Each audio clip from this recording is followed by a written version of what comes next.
Hello, welcome back to Let's Be Creative with the LBC. This is the fourth lesson in a series about how to learn to play the ukulele. And if you are just jumping in on this lesson and you're a beginner, I would recommend going back and watching the first three lessons. You'll be a lot more comfortable with this one when you watch it. So we're talking about the basics, getting started. We talked about tuning, and then we learned three chords. We've learned the C, the A minor, and the F.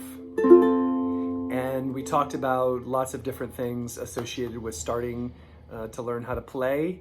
It's really important, first of all, to have your instrument in tune.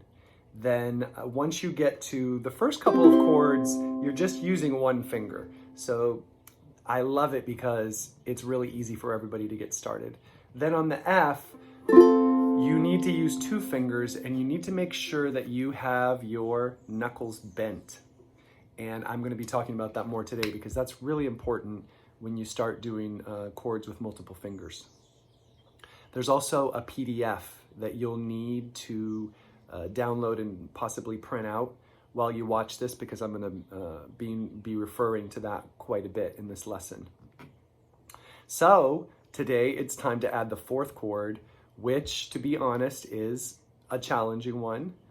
It's an important chord, but it's also a little challenging, and that's because it uses three fingers at one time. It's shaped, the points of your fingers kind of make a triangle, and that chord is called the G. So let's jump in, let's get started. Okay, so today we'll learn how to play the G chord. Last time we talked about how to read a chord chart, and if you look at the PDF, the chord on the far right is a chord chart for the G chord.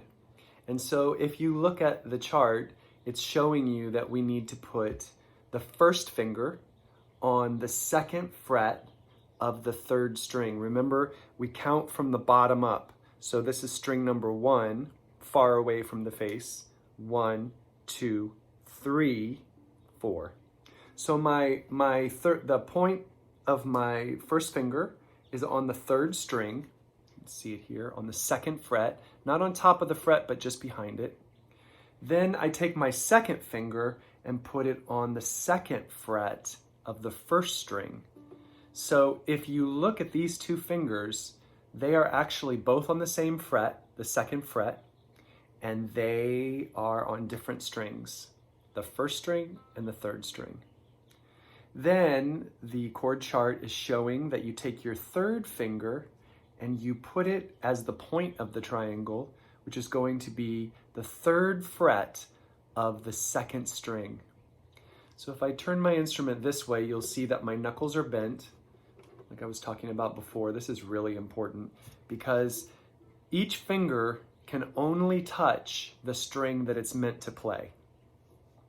If you let your fingers lay down, this is going to mute the strings and you're going to get that sound. You may get that sound a little bit anyway. That happens a lot when you're first starting to play. But eventually you want a nice clear tone and a clear sound from each string. And so you're going to get something like this. That's what the G will sound like. Now, just before we go any further and try to put this with some other chords in an exercise, one thing that I've seen a lot in teaching beginners, especially with children, but I bet it's true also with adults, is people when they're first learning how to play an instrument with a neck, they push their wrist up against the neck. To hold the instrument, they push the wrist up against it. And so for C, for example, and you can actually do this, and it works out okay for C because there's only one finger. You've got your finger back here, and then your wrist is pushed up against the neck to hold the instrument. But this is actually not the way we want to hold it. And when you're first learning how to play an instrument, getting good habits are really important. What we really want is to take the wrist away from the neck and let it be below the neck. You can see now how I've dropped my wrist, and the thumb is the thing that should be on the back of the neck. So if I took the instrument away, these two fingers would be clamping down against each other. So When I do the G, the thing that's so important about that with the G is that I've seen a lot of people try to make the G and then put their wrist up against it, especially again with the younger learners, the people that I've taught that are children. They put their wrist up against the neck trying to hold the instrument, and that makes it really hard for them to get their fingers where they're supposed to be. Whereas when I take their thumb and put it on the neck, it's the difference between this, you can see how awkward that is, and then when you drop your wrist down and put your thumb back there, now your wrist can swivel around, and if you need to move your hand this way, you can just get a lot more flexibility, and your finger, the points of your fingers can be, the tips of your fingers can be where they need to be without it feeling so awkward. So, that's how you play the G. I'll give you a close up there. My fingers are, you can see my knuckles are bent, and the tips of the fingers would form a triangle, just like they do in the chord chart.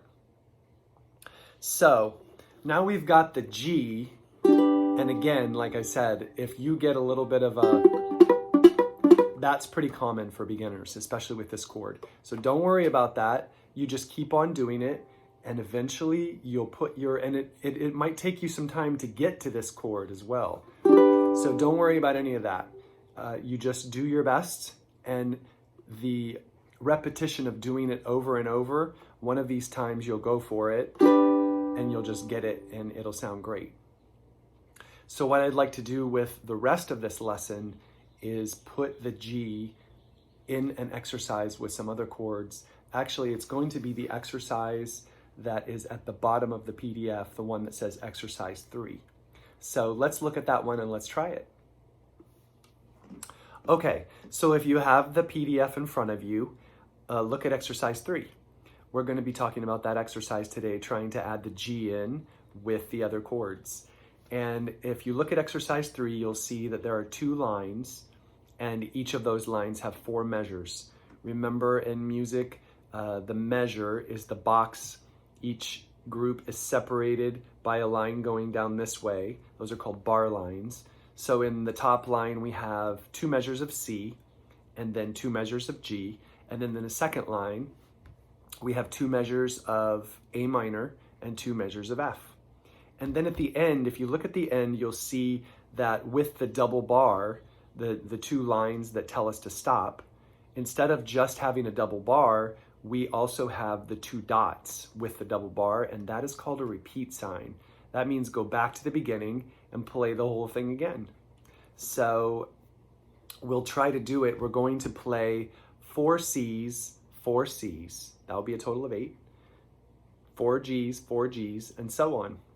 So don't worry if you can't switch your chords as fast as I'm switching them. I'm going to go slowly, but it's okay. I think just try to get there as fast as you can. If you miss a couple beats, that's okay. And the more you do it, your fingers are going to remember where they should be, especially on the G. And the more you do it, you'll just remember where to go, and it'll get easier and easier. So let's take a very slow tempo, and we're going to get the C ready because that's where we're starting.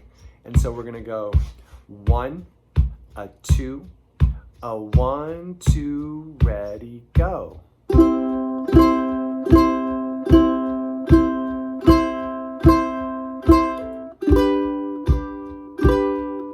Now we're on the G, A minor,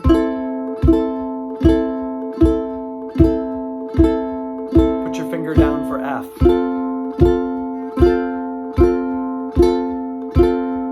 Let's go back and do it again. On the C, G,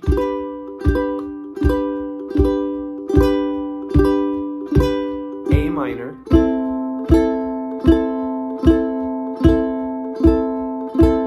F.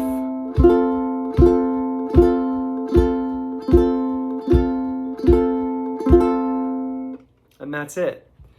Now, if you are a beginner which I'm assuming you are if you're watching this video, you probably could not switch your chords as fast as I was just going, and that's okay. So we'll try it again in a few minutes, and maybe I'll go even slower. But I want to talk about a couple of little shortcuts. People who play, I want to say string instruments, but I think it's on most instruments.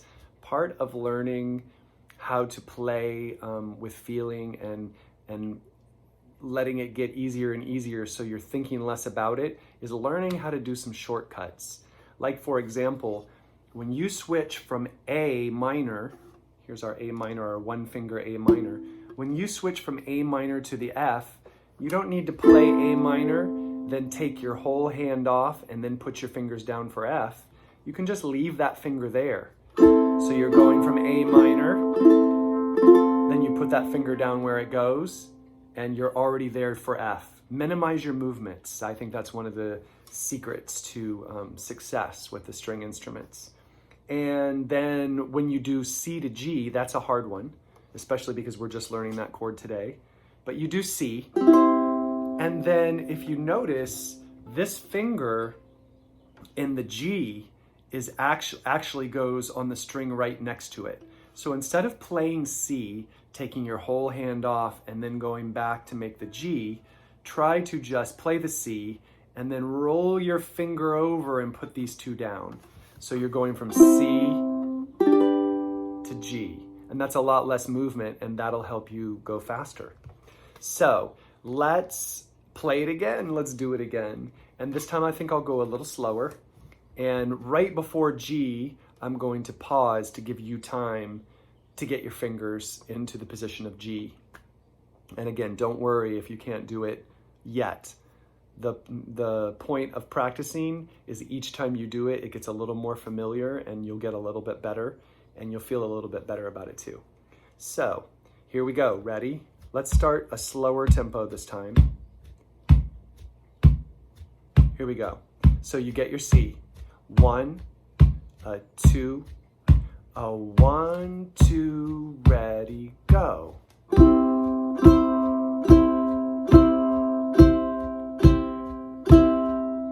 Okay, now go to the G, get over there as fast as you can. There we go. Is everybody ready? Ready, go.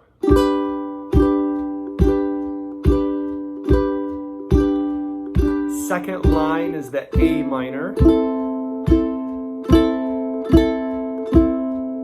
Put your finger down for F. Now we're going back to the beginning, repeat sign. There's the C. Go to the G.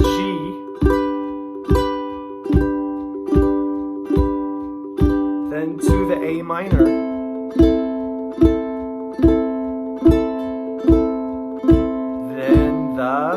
F.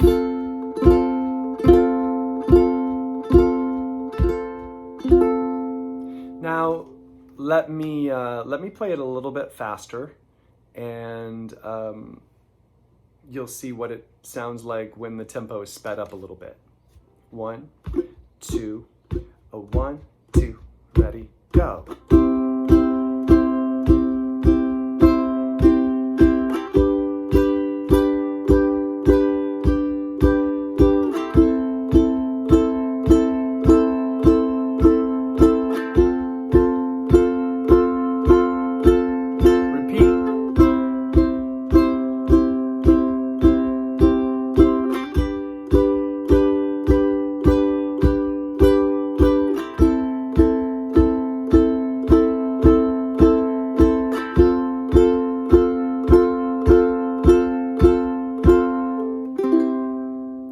That last C is not in the exercise, but just out of habit, I usually end on the chord that we started with.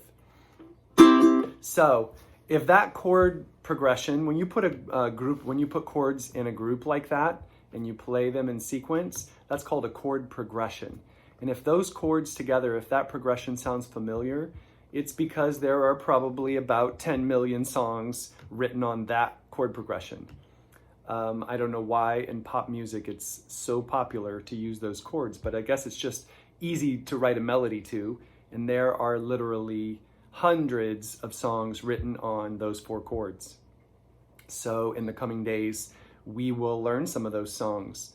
And if you know those 4 chords, there are a lot of songs you can play already. So good luck practicing. Don't get frustrated. I know I'm probably saying that in every lesson. This is the one, in my experience, when people hit this chord, they start to feel frustrated a little bit, and maybe even feeling like, oh my gosh, I can't do this. This is not for me. That's not true. You can do it. I've seen hundreds and hundreds of people that thought they couldn't do it at first, and then you give it a little time, and then all of a sudden you're playing the G, and you look back and you're not sure what was so frustrating about it, but it's new. That's why it's frustrating. And when there aren't that many things that we do in life where we ask our fingers to be this precise. So be patient with yourself. That is my message. And you can do it. That's the other message. And I hope you're having fun with this series. And until next time, take care.